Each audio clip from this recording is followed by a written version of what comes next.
Muy buenas tardes. Vamos a dar inicio a esta sesión sobre COVID-19 y corazón. ¿Se oye? ¿Sí? ¿No? Ahora sí. Muy buenas tardes. Vamos a dar inicio a esta sesión que tiene por título COVID-19 y corazón. Mi nombre es Ángel Cequier, del Hospital Universitario del Elviche, de la Universidad de Barcelona, y tengo el placer de moderar a dos excelentes ponentes. Son Roberto Martín y Nieves Romero.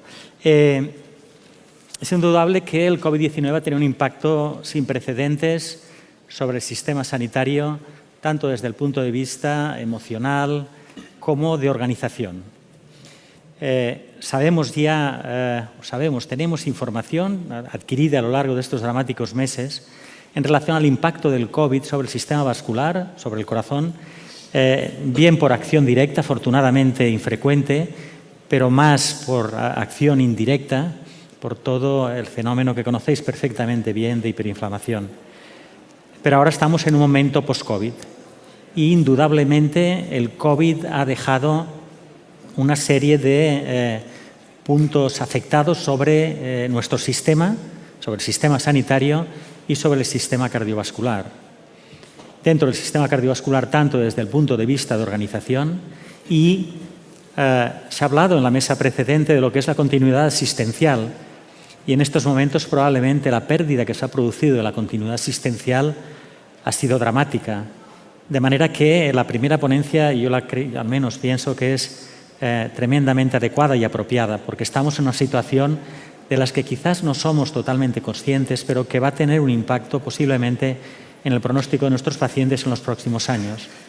Y la segunda ponencia tiene relación con un escenario que desconocemos, o que lo desconocemos mucho, y que empezamos a intentar entenderlo, identificarlo y tratarlo, pero realmente es complejo. Yo creo que esta mesa es, en esta situación, es tremendamente apropiada. Perdonad por la introducción, pero al menos para mí tiene un interés extraordinario. La primera ponencia tiene por título Impacto cardiovascular en las consultas de situación de pandemia por SARS-CoV-2 y va a ser presentada por el doctor Roberto Martín Asenjo, del Servicio de Cardiología del Hospital 12 de Octubre de Madrid. Buenas tardes. Muchas gracias a la organización por la invitación a participar en este evento, que la verdad es que me dio mucha alegría porque era una gran oportunidad de recuperar un poco la normalidad después de todo esto que vamos a hablar a continuación. En primer lugar, sobre el nombre de la ponencia, hablar de pandemia COVID es una enmienda, se ha enmendado este nombre. Se propone, de Richard Horton, del Lancet, considerar el COVID no como una pandemia, sino como una sindemia. Esto es una interacción entre dos epidemias, la epidemia de enfermedades crónicas y la pandemia por COVID-19. Dentro de estas enfermedades crónicas, obviamente, la enfermedad cardiovascular es muy importante por su prevalencia y por la gravedad de sus consecuencias. Por tanto, yo creo que puede ser más adecuado utilizar este término de sindemia, pues que la RAE ya lo tiene ahí en el observatorio, para introducirlo probablemente en el diccionario en próximas ediciones. Esta sindemia tiene pues una huella sobre el sistema de salud. Es que en la primera ola pues todos lo hemos sufrido, no hace falta recordar aquellos momentos. El COVID, los pacientes COVID pues barrieron a todo tipo de patologías, enfermedades y pues cualquier situación social que nos podamos imaginar. Cuando bajó esta primera ola de pacientes COVID, afloraron aquellos pacientes que tenían pendiente intervenciones, que tenían condiciones inestables de otros orígenes. Vamos a hablar de cardiovascular, pero se pueden imaginar cáncer digestivo, respiratorio, no COVID, cualquier enfermedad crónica. Y aquí, pues, pacientes con enfermedades cardiovasculares pendientes de intervenciones, son situaciones que a lo mejor no críticas, pero sí que inestables. Y aflora, cuando ya esto también es menos frecuente, pues incluso aquellos pacientes que no tienen seguimientos crónicos también empiezan a tener problemas en el medio-largo plazo. Hay un dato que para mí es, cuando he preparado esta charla, que es muy llamativo, que es el exceso de mortalidad que tiene el monitor de mortalidad del Instituto de Salud Carlos III. Se han identificado 95.000 pacientes fallecidos de más con respecto al promedio de los 10 años anteriores, desde el inicio de la pandemia hasta la situación actual, agrupados en 6 momentos distintos. Hay hasta 6 olas de exceso de mortalidad. Esto contrasta, bueno, no mucho, pero hay cierto decalaje con los datos oficiales de fallecidos por COVID en España. Son 86.701 pacientes. Por tanto, hay como 10.000 pacientes, 10.000 personas que han fallecido no relacionadas o por lo menos sin un diagnóstico de COVID. Hay 10.000 fallecidos de más con respecto a las estadísticas oficiales de fallecimientos por COVID. ¿Qué pueden ser estos pacientes? Pues pueden ser seguramente pacientes, muchos de ellos cardiovasculares. Ya en el Reino Unido, este otro monitor de mortalidad con respecto a los 5 años previos, la línea basal, se ve que hay un exceso de mortalidad cardiovascular, tanto en pacientes COVID, pero también en pacientes no COVID en la línea morada, de forma que el total es la suma de pacientes no COVID más COVID que fallecieron. ¿Y por qué estos pacientes han estado ocultos? Porque esta mortalidad de pacientes no COVID ha sido principalmente fuera del hospital. La mortalidad hospitalaria cardiovascular se redujo drásticamente durante la primera ola de la pandemia. En el título de la presentación me encargan hablar del impacto en las consultas de cardiología, no en la enfermedad cardiovascular global, sino en las consultas de cardiología. Entonces, bueno, en primer lugar, me gustaría reflexionar pues, sobre qué pasó, qué consecuencias tiene el vaciado que hubo social, confinamiento, todas las primeras medidas iniciales de restricciones a la movilidad y, por otra parte, volcar el sistema sanitario a la atención de los pacientes COVID. Pues bueno, reducción dramática de los pacientes que son remitidos a cardiología de atención primaria, reducción de las consultas presenciales de cardiología y un incremento tímido, no compensatorio en absoluto, de las, digamos, de las teleconsultas o vídeo o por teléfono, que prácticamente inexistentes y empiezan a aparecer pues, alrededor de febrero-marzo del año pasado. Esto es una situación real. Los pacientes se juntaron muchos factores y uno de los factores es la dificultad de acceso de los pacientes. Los pacientes críticos podían acceder por su gravedad, ambulancias, servicio de urgencias, pero los pacientes inestables no críticos o los pacientes crónicos tenían un bloqueo absoluto para acceder a una citación a un centro de salud. Estaban obligados a dejar sus datos en recepción, les llamaban por teléfono, les daban cita telefónica o no, cuando le llamaban contestaban o no. Entonces, porque los médicos de primaria también tenían otras circunstancias, entonces los pacientes han tenido graves dificultades de acceso al sistema sanitario. Y además de tener graves dificultades de acceso al sistema sanitario, han tenido pues, acceso a la farmacia. Ha habido discontinuidad de tratamientos por no poder acceder a comprar la medicación, o ha habido pacientes que, bueno, que han tenido problemas o dudas sobre la medicación, no las han podido consultar y han suspendido la medicación. Por tanto, otro problema derivado de este primer momento. Además de las dificultades de acceso evidentes, también había miedo. Cuando se pregunta a personas por qué no van a urgencias ante síntomas graves, dolor torácico, disnea, pues muchos de ellos miedo a cogerme una infección, preocupación por si voy a saltarme el confinamiento, bueno, pues dificultades de acceso que se juntan a los problemas de accesibilidad, problemas propios de la psicología de los pacientes. Y el resultado es este, pues que las consultas presenciales se reducen dramáticamente. La mayor parte son canceladas o pospuestas y empiezan a emerger tímidamente un número de consultas, de teleconsultas. Empiezan a emerger tímidamente pues allá por marzo, abril del año pasado.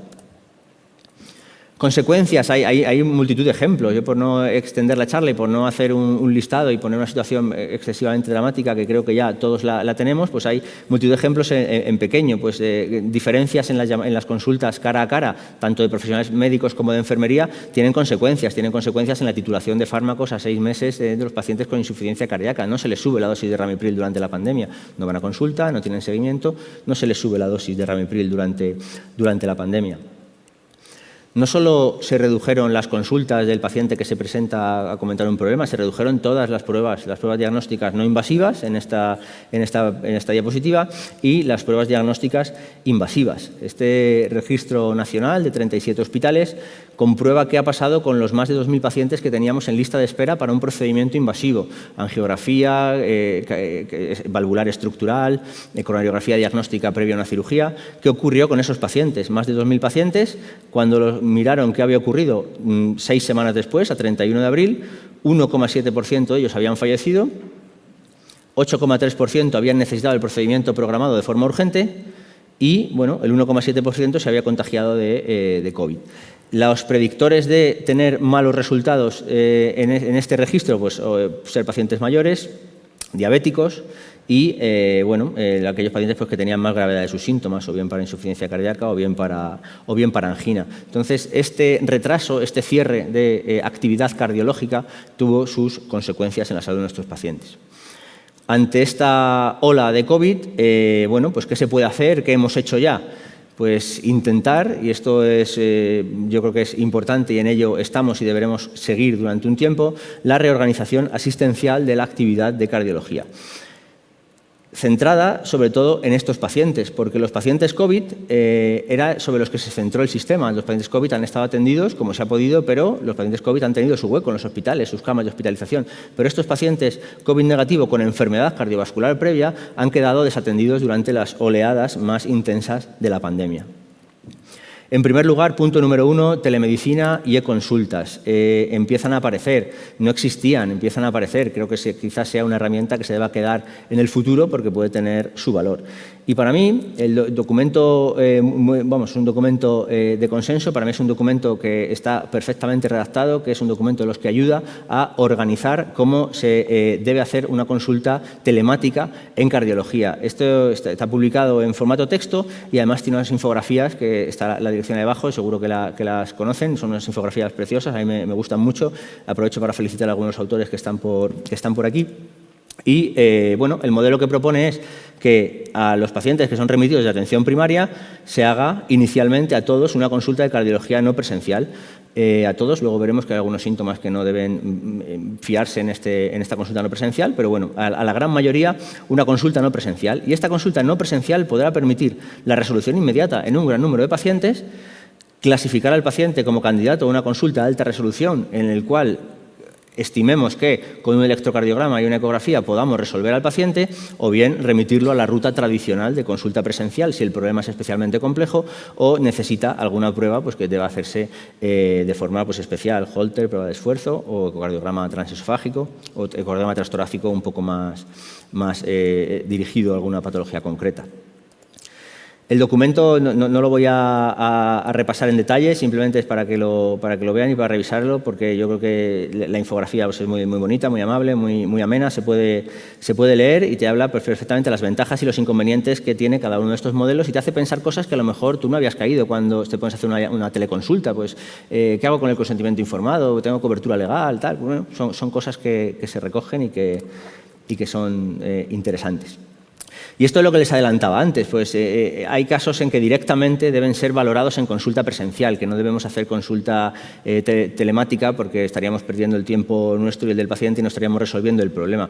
Angina inestable, insuficiencia cardíaca, angina refractaria, bueno, pues pacientes con síncope, cardiopatía estructural. Yo creo que este documento merece ser leído y no comentado aquí en unos segundos en esta ponencia. La telemedicina no es solo llamar al paciente por teléfono o hacer una videollamada, es también el uso de dispositivos que puedan transmitir información al médico, profesional de enfermería responsable de la atención del paciente. Y esto, bueno, pues está ya bastante asequible, disponible, el dispositivo de electrocardiógrafo de Cardia para que con el teléfono móvil se pueda transmitir un electrocardiograma, y esto ya se ha demostrado que tiene impacto, reduce las visitas a urgencias, reduce las consultas no urgentes, las consultas programadas, que el paciente con síntomas potencialmente relacionados con arritmias pueda transmitir telemáticamente un electrocardiograma. Por tanto, creo que son herramientas que se pueden ir incorporando a la práctica clínica, además de la consulta telemática. Y en tercer lugar, lo que ha cambiado también la temática, lo que hablamos con nuestros pacientes en las consultas de cardiología. Nuestros pacientes en la consulta de cardiología antes del COVID tenían unos problemas que ahora siguen vigentes, pero además han incorporado algunos problemas nuevos. El primero de ellos, he pasado el COVID y desde entonces pues, tengo lo que quieran. Cualquier cosa que tenga el paciente lo va a atribuir a haber pasado el COVID. Entonces, lo van a preguntar, van a ir a consulta y van a tener este problema.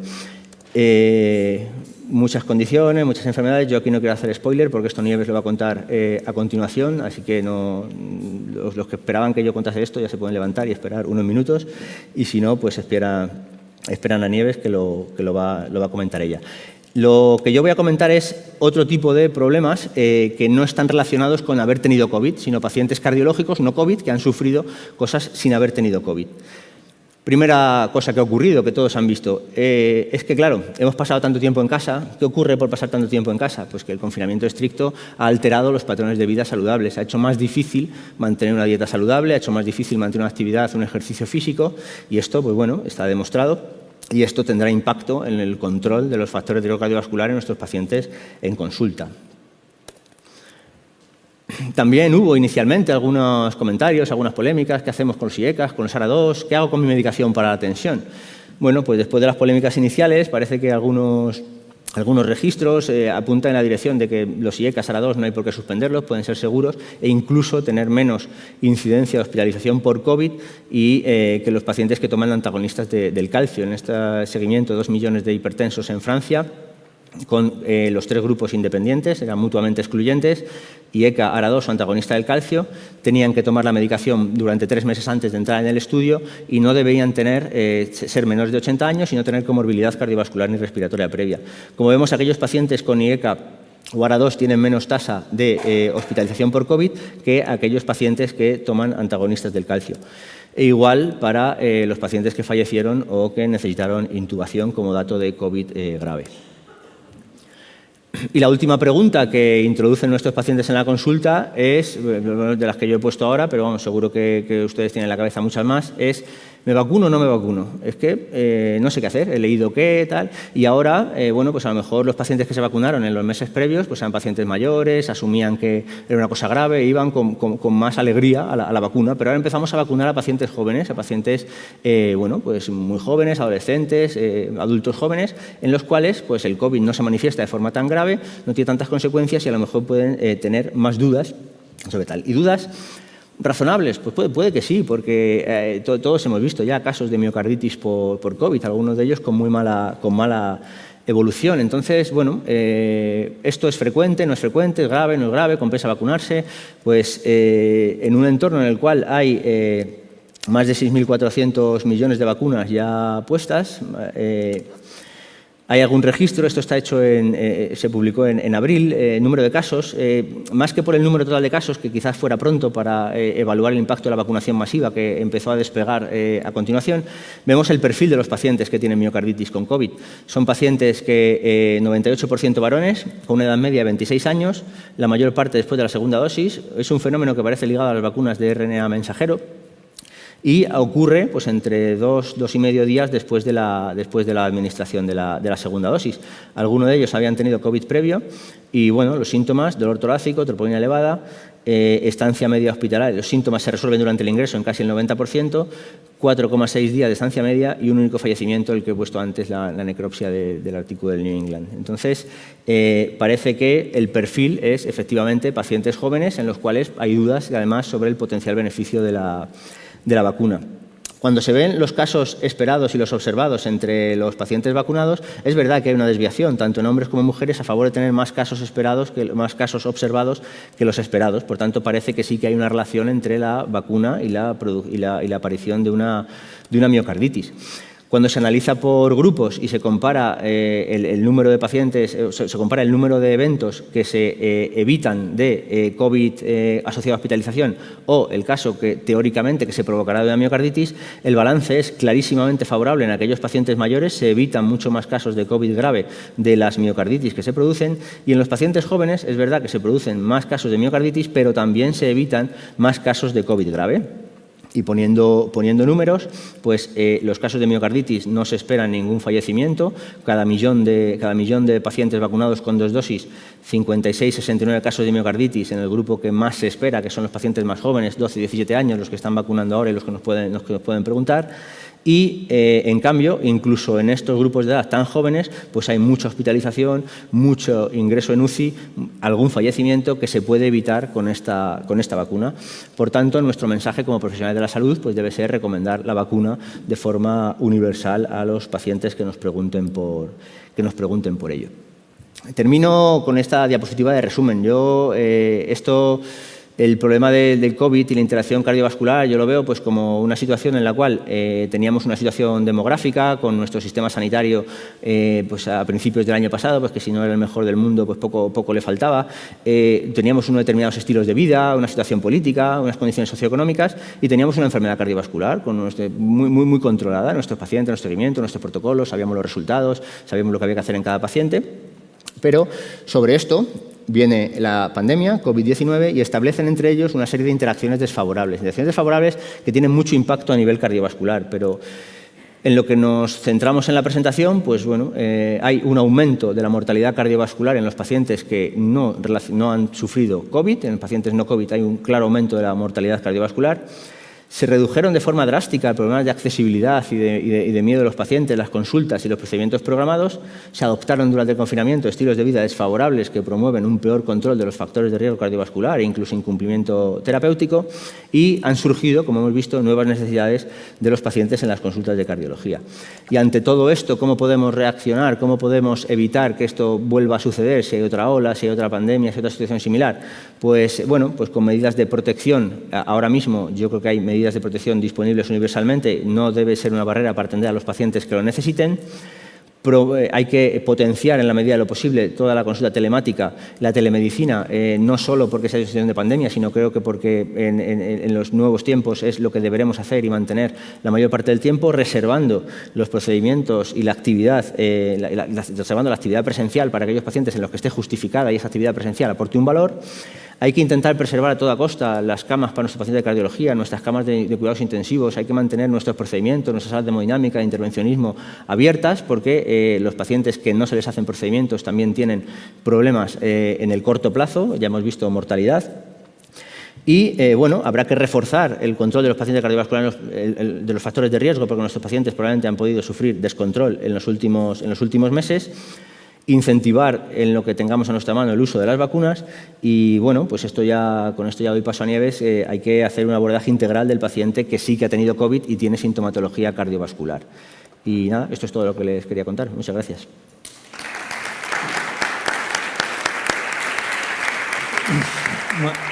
Muchas gracias. Haremos las preguntas y la discusión al final de la siguiente presentación, que va a realizar la doctora Nieves Romero Rodríguez, que lleva por título El paciente COVID en la consulta de cardiología clínica, COVID persistente.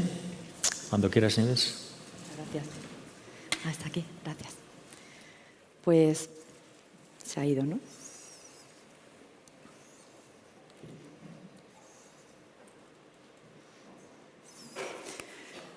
Muchas gracias, Ángel, y muchas gracias, Ricardo. Muchas gracias a Pepe por la invitación, al Comité Científico y muy especial a mi compañera y amiga Almudena Aguilera, que acaba de entrar como vocal de la Asociación de Cardiología Clínica y compañera de primera línea COVID, donde estuvimos 6 meses atendiendo directamente pacientes COVID cuando nos tocó hacer de médicos generalistas y no de cardiólogas, ¿no? Bueno, un placer estar hoy aquí con todos ustedes. Gracias por estar en esta charla. Tu dibujo, Ricardo, era mucho más glamuroso, japonés, pero bueno, después de esta terrible sindemia o pandemia, como la queramos llamar, que nos ha asolado, ¿qué tenemos, ¿no? ¿Qué tenemos en la consulta de cardiología? Y yo me voy a centrar en la parte estrictamente cardiovascular. La relación de muchos microorganismos con el corazón la conocemos desde hace muchísimos años y no me refiero solamente a las endocarditis infecciosas o a las miocarditis y pericarditis, sino que me refiero, sabéis que la asociación de muchos microorganismos pues ha sido con casi, yo creo que hay bibliografía casi con cualquier patología, hasta degeneración valvular, afectación aterosclerótica y casi cualquier patología y síndrome cardiovascular. Pero sí nos encontramos ahora, obviamente, con algo absolutamente nuevo, ¿no? Con una nueva enfermedad en la que apenas tenemos 2 años de experiencia, lo decía Ángel al principio, nos falta muchísima evidencia sobre qué esperar a largo plazo de la afectación cardiovascular y que obviamente le hemos hecho frente pues haciendo uso de todas las herramientas que teníamos ya en el siglo XXI, ¿no? Y que pasan por esa globalización que nos ha hecho dar una respuesta sin precedentes, contar con una vacuna apenas un año después, efectiva, apenas un año después del inicio. Yo creo que no somos lo suficientemente conscientes de lo que esto supone. Tratamientos probados y desechados en apenas semanas, y lo veíamos en las plantas COVID y lo hemos visto posteriormente. Y bueno, y una serie de sinergias científicas y profesionales que nunca antes habíamos visto con la rapidez en la que se han puesto en marcha en la historia de la humanidad, ¿no? Pero obviamente queda muchísimo por saber. Sabéis además que la afectación cardiovascular durante la infección aguda pues, estuvo presente desde el principio, ya lo comentaba Ricardo, los quebraderos de cabeza que nos trajo todos los pacientes hipertensos que ingresaban por esa relación con el receptor de la angiotensina. Luego se vio que era protector, como lo ha mostrado Ricardo, pero que inicialmente incluso en el protocolo de nuestro hospital llegó a estar escrito que se retiraran los ARA-2 y se pusieran alodipino, ¿no? Con el empeoramiento del control de los pacientes que eso conllevaba. Deciros también y recalcar que hasta un 20 o un 30% de los pacientes ingresados, y hablo de la cohorte de pacientes más graves con neumonía bilateral que ingresaban en nuestros hospitales, se detectaba una elevación de troponina significativa por encima de 100, la ultrasensible, y que esto se sabía ya desde el principio que tenía un empeoramiento clarísimo en el pronóstico del ingreso del paciente con una mortalidad asociada muy significativa. Y luego pues, pusimos en marcha todas aquellas consultas monográficas de seguimiento post-COVID, generalmente llevadas por el Servicio de Infecciosa, por Medicina Interna, por Neumología, que pues, bueno, es una fuente también de pacientes que nos llegan a nuestras consultas una vez que el paciente refiere la sintomatología cardiovascular de la que vamos a hablar a continuación. ¿Qué sabemos desde el punto de vista cardiovascular a medio y largo plazo de esta cohorte de pacientes, ¿no? Pues me gustaría arrancar e insistir más en esa fase aguda, porque es fundamental. Lo decía Ángel en su introducción, el moderador. Afortunadamente, la afectación directa del virus no ha sido muy frecuente, de hecho es menor al 20%. La afectación cardiovascular viene sobre todo de esa afectación aguda grave del paciente, esa hipoxemia, hipotensión, falta de perfusión tisular, la taquicardia o arritmia secundaria a toda esa situación que sufría el paciente, el fallo multiorgánico que por desgracia hemos visto en tantos pacientes y la aparición de fenómenos embólicos y fundamentalmente el tromboembolismo pulmonar como el más grave y el que más mortalidad asociada causó, sobre todo en la primera fase de la pandemia donde no anticoagulábamos de forma sistemática a los pacientes, como sabéis que luego empezamos a hacer. Vimos mucho infarto agudo de miocardio, no tanto como inicialmente se alertó, fundamentalmente el más frecuente tipo 2, asociado a esa isquemia por aumento de demanda, no tanto por inestabilización de placa. Miocarditis, mucha, en torno al 10-15% en las series publicadas, aunque es cierto que a la hora de analizar las autopsias, sabéis que hay dos series muy importantes de autopsia de más de 1.000 pacientes, solamente el 4,5% de esas autopsias se detectaban miocarditis y además la mayoría eran linfocíticas, en respuesta a inflamación sistémica, más que por afectación directa vírica. Y luego lo que sí se veían y hemos visto mucho en la planta COVID eran los eventos trombóticos muy frecuentes, ¿no? Sobre todo antes de la enoxaparina, como he dicho antes, pero fijaros que hasta un 3% de los pacientes tuvieron tromboembolismo pulmonar. Esto me sirve también para recordar que muchos pacientes han pasado el COVID en casa, como sabéis, y que a pesar de una placa de tórax normal inicialmente, el paciente ha hecho confinamiento por miedo al ir al hospital, pero estamos viendo en consulta, y lo estáis viendo todo, pacientes que han tenido cuadros en domicilio que coinciden con hipoxia y con haber pasado cuadros de relevancia clínica y sin embargo no fueron al hospital y lo pasaron en domicilio sin haber recibido la atención. Y digo esto porque en muchos casos estamos viendo casos de pacientes con taquicardia, secundario a hipoxia y que cuando se le hace un TAC se ve un tromboembolismo pulmonar evolucionado al mes, un mes y medio después que no ha recibido la atención. Todavía seguimos viendo pacientes así, aunque afortunadamente ahora estamos en la situación que sabéis que tenemos. La trombosis, indudablemente, directamente proporcional a la inflamación y eso genera después los efectos secundarios que hemos visto a largo plazo.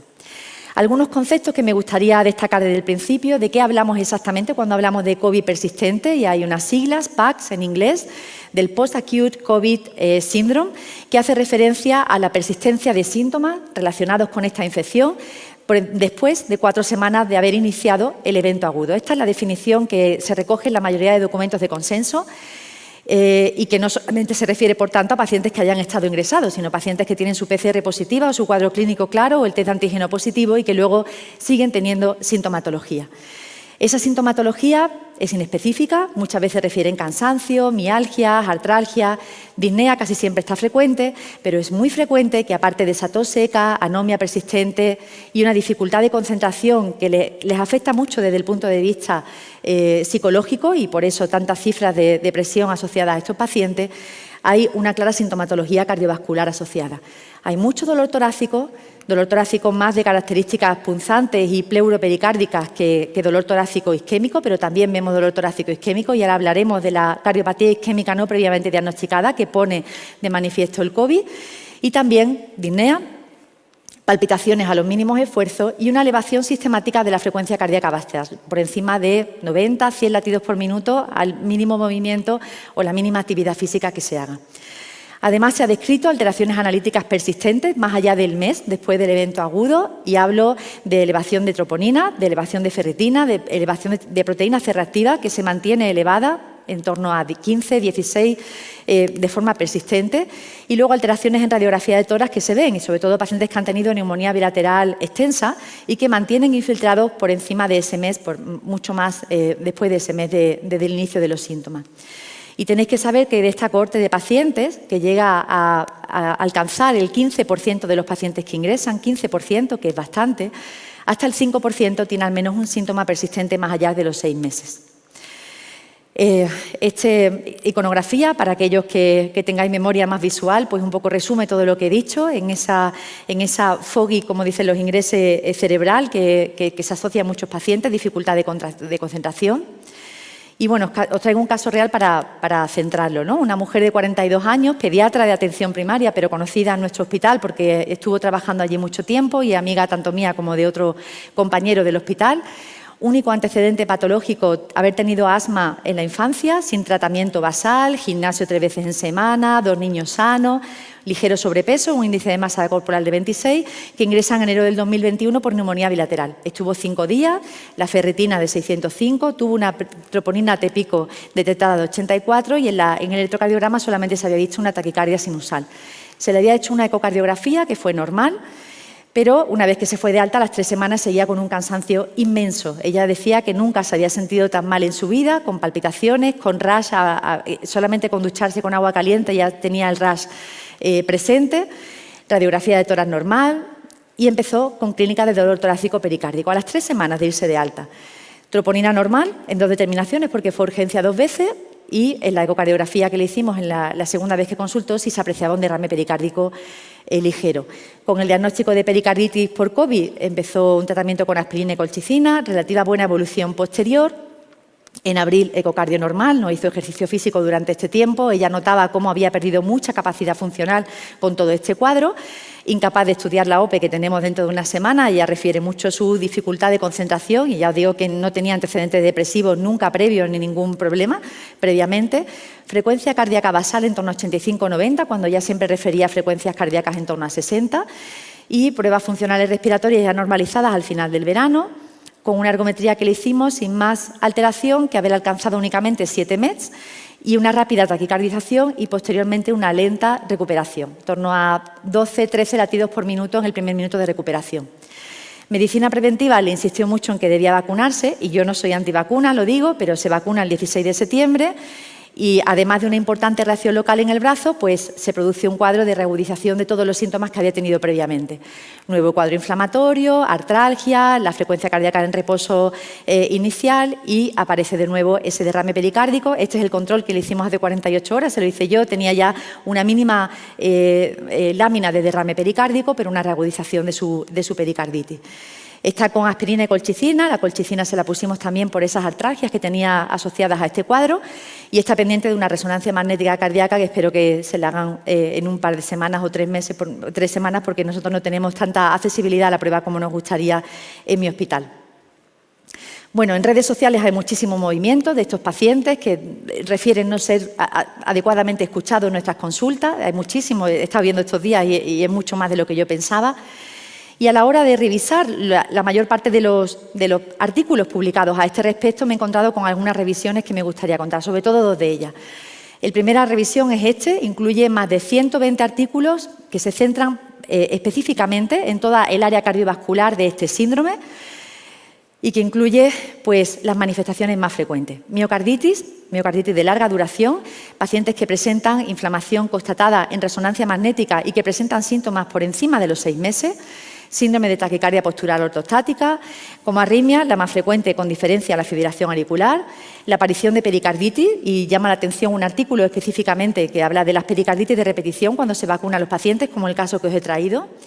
Se hace un especial análisis de la isquemia coronaria no previamente conocida, es decir, pacientes que tenían isquemia previamente, con alta carga de factores de riesgo cardiovascular y donde la isquemia se pone de manifiesto justo en el evento agudo y luego ha pasado desapercibido muchas veces por cómo atendíamos a los pacientes para evitar contagiarnos, y esto nos ha pasado a todos los hospitales. E incluso, pues fijaros que más del 50% de una serie con infarto, pues ya había alguna lesión coronaria, a pesar de que se asociaba ese infarto a ese aumento de requerimiento de la situación aguda. Aparición de insuficiencia cardíaca de novo, muy importante. Y luego el artículo dedica 2-3 párrafos a ese deconditioning, como le llaman los ingleses, que es la falta, la pérdida de capacidad funcional asociada a ese reposo mantenido del que hablaba Ricardo, y que hace que en un estudio de más de 1.800 atletas americanos incluidos, una vez que han pasado el COVID agudo, se detecta un descenso del consumo máximo de oxígeno por encima del 12%. En este artículo se propone este algoritmo y me gustaría insistir en dos cosas. La primera, hace una diferencia entre los dos, no funciona pero bueno, hace una diferencia en dos grupos, de los que tenemos un ingreso hospitalario previo, es decir, pacientes generalmente los más graves, aunque ya digo que algunos han pasado su COVID en casa con gravedad, pero los que tenemos un evento hospitalario insisten mucho en la importancia de revisar ese evento. Es decir, nos metemos en la historia clínica y vemos si ha habido incremento de troponina, si ha habido semiología de insuficiencia cardíaca, si se le ha hecho ecocardiografía, si hay registros electrocardiográficos, porque nos llevamos muchas veces sorpresa de que los pacientes no han estado lo adecuadamente tratados que deberían haber estado. Y con esto no hago ninguna crítica, que yo precisamente he estado en primera línea, pero la situación asistencial que hemos vivido ha sido la que hemos vivido. En todos estos pacientes se recomienda hacer una analítica basal, me estoy refiriendo a pacientes que vienen con síntomas de COVID persistente, troponina, BNP, proteína C reactiva y hacer un electrocardiograma. Y considerar ecocardiografía, que yo creo que deberíamos hacer a todos los pacientes que tienen sintomatología, y considerar una prueba de detección de isquemia en función de la sintomatología que refieran, y si encontramos alguna alteración en este nivel o en el Holter de 24 horas, plantearnos una resonancia magnética cardíaca, buscando tanto edema o realce tardío como la presencia de isquemia persistente en estos pacientes donde la isquemia se nos ha pasado por alto. Todos estos pacientes, si tienen alteración, deben hacer un seguimiento en consulta externa, y en esto se es taxativo en este artículo que, como os digo, hace un resumen de más de 100 artículos referentes. En los pacientes que no han estado ingresados y, por lo tanto, no tenemos esa información sobre elevación de troponina, sobre alteraciones basales y sobre electrocardiograma durante el evento agudo, igualmente hace 3 grupos y plantea electrocardiograma en todos y ecocardiografía en la mayoría de ellos. Y hace 3 grupos distinguiendo entre los que refieren dolor torácico o palpitaciones, los que refieren dolor torácico o disnea, dolor torácico o sintomatología compatible con insuficiencia cardíaca, palpitaciones, y luego los pacientes que tienen taquicardia postural o taquicardia sinusal inapropiada. En todos ellos, hacer las pruebas básicas. Si no encontramos alteraciones, médico de atención primaria, no necesitan seguimiento por nuestra parte, pero si sospechamos que puede haber alguna patología inflamatoria persistente, recomiendan de forma fehaciente la realización de una resonancia magnética cardíaca y el seguimiento posterior en nuestras consultas de cardiología. El otro artículo muy importante es el posicionamiento de la Sociedad Europea de Cardiología a este respecto. Hace una revisión muy parecida, de hecho en la bibliografía hay muchos artículos que coinciden con el otro posicionamiento que os he hablado americano, y prácticamente hace lo mismo. Analiza, por supuesto influye y vuelve a recalcar la importancia de analizar qué es lo que tenemos del evento agudo, si pensamos que hubo mucha afectación cardíaca o no la hubo, la exploración física, ecocardiografía, y este artículo lo que hace es incidir en la importancia de que cuando realicemos la ecocardiografía no solamente nos detengamos en analizar el ventrículo izquierdo, las posibles alteraciones de la contractilidad y el posible derrame pericárdico, sino también en detectar la presencia de hipertensión pulmonar y función cardíaca derecha. Como muy importante dedicarle mucho esfuerzo a esto. Y luego, igualmente, introduce la importancia de la ecografía pulmonar. Sabéis que cada vez está mucho más extendida en las consultas de urgencias y que deberíamos incorporarla, porque nosotros con nuestros ecocardiógrafos podríamos hacerla, y eso es entrenamiento y realizarla para ver si hay alteraciones del parénquima pulmonar, aunque habitualmente nuestros pacientes vienen ya de neumología o de medicina interna. Y también inciden en la importancia de la resonancia magnética cardíaca para detectar esos pacientes que han tenido una miocarditis, que han tenido inflamación o realce tardío. No me extiendo mucho más porque creo que voy regular, ¿no? Ya llevo más de 15 minutos, 20 minutos. Bueno, bien, vamos bien. El mismo análisis sobre qué seguimiento y qué abordaje diagnóstico tenemos que hacer en este paciente lo hacen en función de la patología cardiovascular que hayamos detectado, si hay una taquicardia sinusal secundaria a esa hipoxia por la patología pulmonar, si hay infarto, si hay arritmia. No me entretengo mucho aquí y este sería el esquema un poquito más visual para aquellos que tengáis memoria más visual y queráis pues, tomar alguna imagen y tal como viene en el artículo, ¿no? ¿Qué ideas destacaría yo para llevar a consulta? Primero, que el COVID persistente existe, que hay pacientes muy afectados y que no se inventan los síntomas, como a veces nos puede llegar a pensar la forma en la que lo transmiten, y esto, bueno, pues comparto mi experiencia a veces. Más del 25% de los casos presentan sintomatología más de 6 meses desde haber superado el evento agudo de infección por COVID. Desde luego nos falta muchísima información, nos falta muchas cohortes, seguimientos de cohortes que están ahora mismo activos y que nos tienen que dar mucha información sobre efectos secundarios y consecuencias a largo plazo, sobre mortalidad. Sabemos ya en algunas comunicaciones que la mortalidad es superior y que la incidencia de fibrilación auricular, de insuficiencia cardíaca y de isquemia es mucho más frecuente que los pacientes que no han tenido afectación grave. Los síntomas cardiovasculares son muy prevalentes y que es muy importante seleccionar a aquellos pacientes que necesitan de nuestra atención a corto y medio plazo, que fundamentalmente los vamos a detectar por el análisis de su carga de factores de riesgo cardiovascular previa, por qué es lo que ocurrió en el evento agudo, y en esto es muy importante insistir en detectar a aquellos pacientes que tuvieran troponina elevada, que tuvieran PCR elevada y que tuvieran alteraciones en el electrocardiograma o el ecocardio, si es que se les hizo durante el ingreso. Y muy importante, individualizar las pruebas complementarias que le hagamos en función de lo que hemos visto hasta ahora y de la sintomatología que presente el paciente. Destacar además que la depresión suele ser reactiva a toda esta sintomatología y que la más frecuentemente se afecta no es la cardiovascular, sino la lentitud mental que refieren muchos pacientes y que es lo que conlleva a la depresión que presentan muchos de estos pacientes. Y en cuanto al tratamiento, porque no he dedicado al tratamiento, lo que dicen todos estos documentos es que nos centremos en lo que dicen las guías de práctica clínica con cada patología. Miocarditis, el tratamiento de la miocarditis, insuficiencia cardíaca, el tratamiento de la insuficiencia cardíaca y cardiopatía isquémica en base a la isquemia. Y podríamos hablar del uso de betabloqueantes o de ivabradina, que si queréis lo hablamos posteriormente en el debate, en cuanto a la taquicardia y la frecuencia cardíaca basal elevada que presentan estos pacientes. Y nada más, espero haberos arrojado un poquito de luz sobre esto que nos queda tanto por saber y daros las gracias por vuestra atención. Muchas gracias, Nieves. Se abre el tiempo de preguntas y de discusión. Teniendo en cuenta la incerteza desde el punto de vista de gestión que tenemos que hacer a partir de ahora, o la sintomatología o la manera de identificar o de detectar el COVID persistente son escenarios inciertos, con lo cual indudablemente está abierta la discusión a sugerencias o comentarios. Intento abrir el primero con Roberto. Has comentado una frase, un concepto que has utilizado muy bien, es que como has comentado, la telemedicina hizo un incremento no compensatorio, ¿no? Probablemente no compensatorio por número y tampoco compensatorio por calidad. La pregunta es, en este momento, ¿crees que, teniendo en cuenta que la continuidad asistencial aún no está en periodos óptimos porque tenemos un retraso consecuencia de todo este periodo del COVID, se tiene que hacer algún tipo de actividad o actitud o estrategia proactiva, y si se tiene que hacer con qué subgrupos de pacientes para intentar recuperar, llamar, ordenar o priorizar a los pacientes que teóricamente pensamos que han quedado más vulnerables después de este periodo?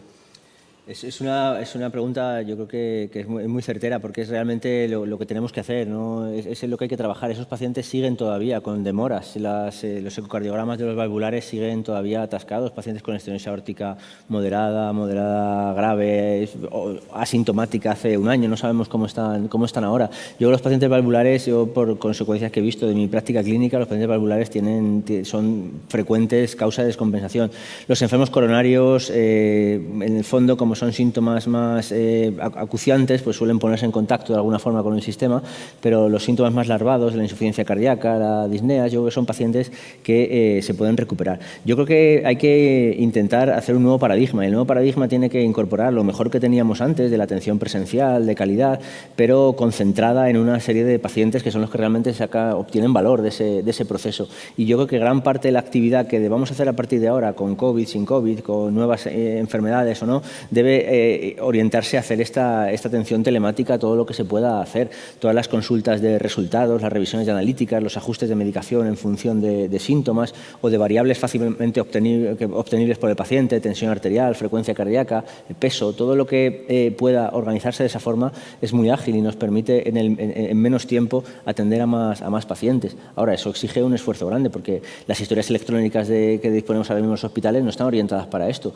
Entonces, sería bueno que se incorporaran historias electrónicas, sería bueno que los pacientes tuvieran un portal del paciente en el cual ellos pudieran volcar su información clínica, tensión, una analítica que hagan en otro centro, que puedan volcarlo para que la consulta sea más enriquecedora y realmente se pueda hacer una medicina a distancia en algunos procesos. Yo creo que todavía nos falta mucho, por no hablar de aspectos legales, el consentimiento informado, la legalidad de llamar a un paciente a su teléfono o hacer una grabación con un Zoom en una consulta, que es lo que tenemos. No hay aplicaciones de consulta como tal extendidas para que podamos hacer esto, ¿no? Entonces... La pregunta es con respecto a la telemedicina. Claro, es muy fácil decir que hacemos consultas, pero la pregunta es ¿qué va a quedar de la telemedicina que hemos hecho? Que hemos hecho una mala telemedicina, hemos hecho una telemedicina de batalla. ¿Qué va a quedar de la telemedicina y si vale la pena hacer medidas proactivas para perfeccionarla con lo que hemos aprendido, potenciarla o, teniendo en cuenta que hemos hecho una telemedicina de batalla, esta telemedicina de batalla puede desaparecer con mucha facilidad?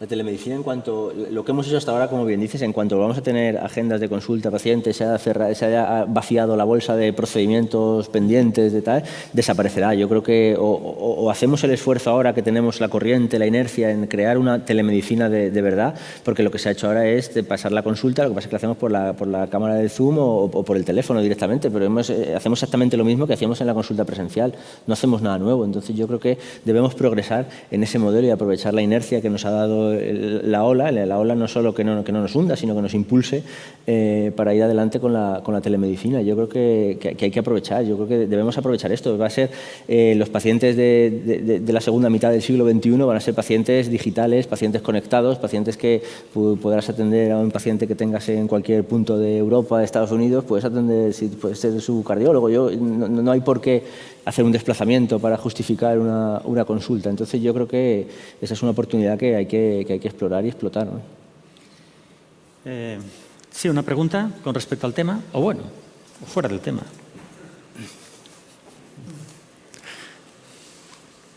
Buenas tardes. Es una pregunta para Nieves. Durante la pandemia, la verdad es que ha habido una incidencia inferior de infartos agudos miocardio a nivel global, quizás no estamos recuperando ahora. Yo no estoy viendo infartos que teóricamente lo han tenido hace un año. Lo que sí estamos viendo es una patología diferente, que es infartos agudos con disección espontánea de coronarias. Eso estamos viendo bastante. Además es un perfil de mujer entre 30 y 45 años y prácticamente es ese perfil, ¿no? ¿Tú crees que tiene relación con el COVID estas disecciones espontáneas? Yo no he leído ninguna, gracias por la pregunta. Yo no he encontrado ninguna relación, pero sí es cierto que las disecciones coronarias espontáneas se asocian a todas las trastornos autoinmunes, que parece que están jugando un papel muy importante en este post-COVID y podría tener relación, sin duda, aunque no sé si hay un registro específico sobre la relación con el COVID de publicación, ¿no? Nosotros hemos detectado un incremento de disecciones coronarias en nuestro centro, es cierto. Y de hecho este año llevamos, pues creo que estaba en el registro de la unidad de hemodinámica en torno a un 18% más este año de disecciones coronarias espontáneas. ¿Otra pregunta? ¿Halo? Sí, una pregunta a Nieves. Nieves, hay un hecho que estamos constatando y es el aumento de solicitud de pruebas que son absolutamente espurias, ecografía, ergometría, Holter, mesa basculante, en fin, a pacientes que tienen un supuesto síndrome post-COVID asociado a fatiga crónica, POTS, en fin, hay un encajón desastre ahí y estamos viendo muchísimas pruebas que son inespecíficas. ¿Tú tienes alguna recomendación para seleccionar un poquito más esa población? Porque verdaderamente hace tantas pruebas que son en blanco, quizás sea algo para optimizar. Es que estamos en ese escenario que hemos puesto de falta de evidencia. Nos falta muchísima evidencia sobre esto y sobre todo nos encontramos con pacientes que son muy demandantes porque se encuentran muy mal, como puede ser este caso que he traído, y en parte también es un poco la prueba terapéutica de que no se sientan abandonados y que hacemos algo. En esa línea van los documentos de consenso que he traído, pero que si fijáis no son guías de práctica clínica porque nos falta muchísima información para saber lo que está ocurriendo. Sí es cierto que un paciente que refiere a insuficiencia cardíaca, yo creo que la ecocardiografía hay que hacérsela, y el paciente que tiene, y yo mi duda total es la utilidad del Holter y la ergometría, que se están haciendo muchísimas y que lo único que vemos es la taquicardización, la frecuencia cardíaca elevada y más en respuesta a hipoxia que a otra situación. Y a este respecto, decir que yo soy un poco muy reacia a tratar esa taquicardia, muy reacia, salvo que haya insuficiencia cardíaca acompañante, donde teníamos que poner el beta bloqueante. Algún estudio he publicado sobre el uso de ivabradina, pero más como tratamiento sintomático que porque verdaderamente tengamos una cohorte donde se haya visto que hay un mejor seguimiento y una mejor evolución a largo plazo. Pero sí, muchas pruebas, Gonzalo, demasiadas. ¿Una pregunta más? Buenas tardes. Otra pregunta para Nieves. Una vez que has hecho las pruebas y da todo normal o que se ha solucionado el problema cardiovascular... ¿Puedes bajarte la mascarilla? Es que no se entiende bien, ¿eh? Perdón. Gracias. Una vez que las pruebas dan normal o que se ha solucionado el problema cardiovascular, la recomendación sobre el ejercicio para estos pacientes a mí me deja mucha duda. Yo creo que hay un desacondicionamiento que puede mejorar mucho con el ejercicio, pero se encuentran tan mal que me da miedo. Y lo mismo con los beta bloqueantes, no se los pongo porque empeoran en mi impresión. Totalmente. Mira, es una pregunta muy interesante. De hecho, no me he entretenido ahí por ajustarme al tiempo, pero cada vez hay más artículos que hacen referencia sobre los programas de rehabilitación después del COVID. En esto, sobre todo, en los estudios americanos. Hay una serie de 1.800 atletas americanos en los que se analizó que perdían muchísima capacidad funcional y entonces hicieron una cohorte después, un estudio prospectivo con un programa de rehabilitación, casi como la rehabilitación cardíaca después de un infarto, lo que decía Rosa Fernández Olmos antes en el panel anterior, ¿no? La importancia de la derivación. Y probablemente tengamos pronto publicaciones sobre la mejora pronóstica de estos pacientes en cuanto a su recuperación vida normal. Ejercicio aeróbico, sí, sin duda, y mientras antes mejor, salvo que haya derrame pericárdico y en ese caso nos acogemos a las pericarditis y las guías de práctica clínica en este concepto, ¿no? ¿Hay una pregunta más?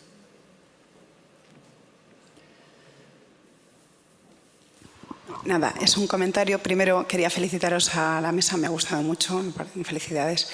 Y simplemente al hilo de lo que estabais comentando, yo soy Marisol Bravo de Vigo y quería animaros a que mañana, ya que la organización ha tomado muy en cuenta precisamente el valor de la telemedicina, de las consultas telemáticas y lo ha incluido en el programa, yo quería animaros a que os quedéis mañana porque yo creo que también va a ser una mesa que probablemente pueda aportar.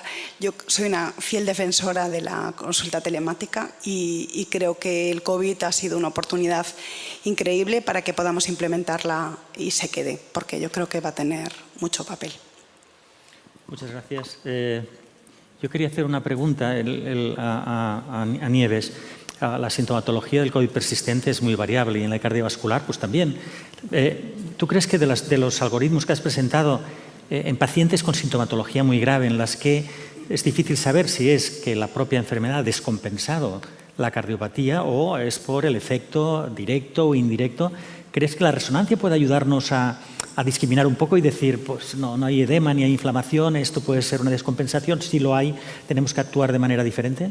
Yo sí lo creo, claramente. La resonancia está infrautilizada en muchos centros, de hecho yo vengo de un centro donde tenemos esa dificultad de acceso y creo que la resonancia puede aportar mucho. La presencia de edema, la presencia de realce tardío, en los casos más graves de afectación miocárdica nos identifica claramente el grupo de pacientes que tenemos que seguir de cerca en los próximos meses y años, porque probablemente nos encontremos con insuficiencias cardíacas que empeoran con el tiempo y con la presencia de arritmias y por mecanismos de reentrada y otro tipo de patología que nos va a venir, probablemente nos va a venir. Una pregunta más a Roberto.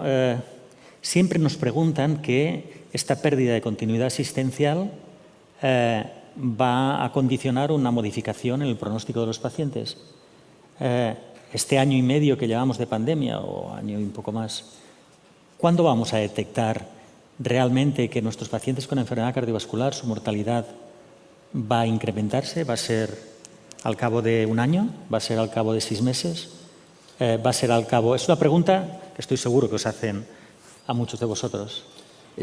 Ya se ha visto, en la primera ola ya hay un aumento de mortalidad cardiovascular evidente por falta de accesibilidad de los pacientes más graves al sistema. No hay cama de UVI, no hay cirugía cardíaca, no hay ambulancia que te lleve al hospital, pues ahí mueres. Hay registros nacionales e internacionales de paradas cardíacas, incrementaron las paradas cardíacas, se incrementó el número de las paradas cardíacas que no eran reanimadas por intervinientes porque no había testigos en la calle, el tiempo de atención hasta la primera desfibrilación también se incrementó en esa época. Entonces, yo creo que esto ya lo hemos visto. Ahora, pacientes crónicos en los cuales hayan tenido descontrol de hábitos de vida, pues que hayan consumido más carbohidratos o que hayan podido hacer menos ejercicio, yo creo que eso puede llevar un poco más de tiempo, y creo que durante este momento es en el que tenemos que intentar revertir esos efectos antes de que se transformen en eventos estos problemas. También estamos viendo pacientes que, bueno, el Registro Nacional de Raúl Moreno ya tiene pacientes en 6 semanas que fallecen esperando un procedimiento cardiovascular. Entonces, bueno, yo creo que depende de la condición del paciente, y el grupo porque yo creo que tu pregunta es más incierta la respuesta, porque es que yo no sé qué va a pasar. Si ya la gente puede salir a la calle, vuelve a hacer ejercicio, come más saludable, probablemente no haya un gran impacto. Si esos hábitos se han quedado establecidos en la vida de las personas, pues podemos tener un impacto en los próximos años, pero eso será ya más en medio largo plazo. Yo quería hacer una última pregunta. Un 30% de los pacientes, 30 y pico por ciento, 32, 33, elevan troponinas. ¿Hay que hacer algo con estos pacientes? Esos pacientes son los que tenemos que tener más cuidado. Cuando los hemos detectado en la consulta, son los pacientes que pueden tener isquemia silente, que pueden haber pasado un infarto agudo de miocardio que no lo hayamos tratado adecuadamente, y son los pacientes que han tenido miocarditis aguda y en los que tenemos que hacer una resonancia cardíaca, individualizar en función. Muy bien, yo creo que hemos cumplido, hemos llegado a la hora. Yo creo, y es una sugerencia humilde a los organizadores, que probablemente esta mesa, desafortunadamente, la vais a tener que repetir o ordenar, no quiero decir anualmente, pero los próximos 2 o 3 años probablemente, porque la información que tenemos, el impacto tanto de la pérdida de la continuidad asistencial como lo que es el escenario o el COVID persistente, posiblemente aún seguiremos teniendo muchísimas dudas. Muchísimas gracias a los organizadores y gracias a todos ustedes.